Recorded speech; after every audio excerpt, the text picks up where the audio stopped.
তীব্র হচ্ছে ভারতের জাতিগত সংঘাত। মিয়ানমারের গৃহযুদ্ধে লড়াই করে সীমান্ত পেরিয়ে মণিপুরে ফিরছেন প্রশিক্ষণপ্রাপ্ত ভারতীয় বিচ্ছিন্নতাবাদী সশস্ত্র গোষ্ঠীর সদস্যরা।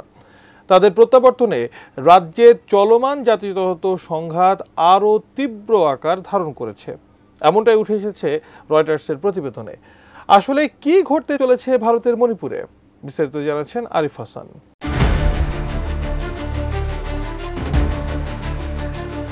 মণিপুরে মেইতি ও কুকি জনগোষ্ঠীর মধ্যে চলমান সংঘাতের সূত্রপাত 2023 সালের মে মাসে।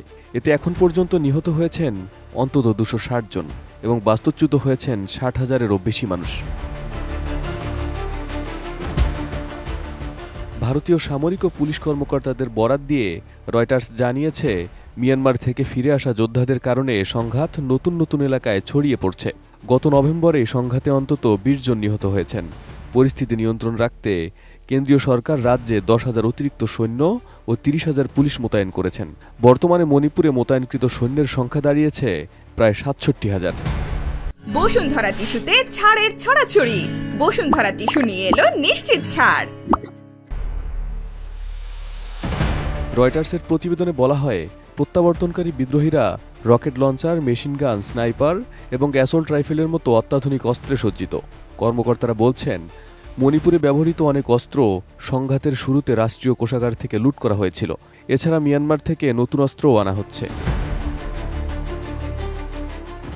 নিরাপত্তা বাহিনীর তথ্যের বরাত দিয়ে রয়টার্স বলছে, মেইতি জনগোষ্ঠীর সদস্যরা মিয়ানমারের সামরিক জান্তার পক্ষে লড়াই করেছেন এবং কুকি জনগোষ্ঠী জান্তা বিরোধী বিদ্রোহী গোষ্ঠীর সঙ্গে জোট বেঁধে লড়াই করেছেন। এ সংঘাতের পেছনে মাদক ও অস্ত্র ব্যবসার যোগসূত্র থাকার সম্ভাবনা উড়িয়ে দিচ্ছে না বিশ্লেষকরা।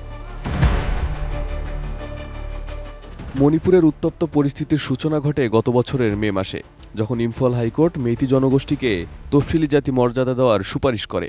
সংখ্যাগুরু মেইতিরা এই সুবিধা পাওয়ার দাবিতে সোচ্চার হলে কুকি জনগোষ্ঠী এর বিরুদ্ধে আন্দোলনে নামে। এক পর্যায়ে এই আন্দোলন জাতিগত সংঘাতে রূপ নেয়।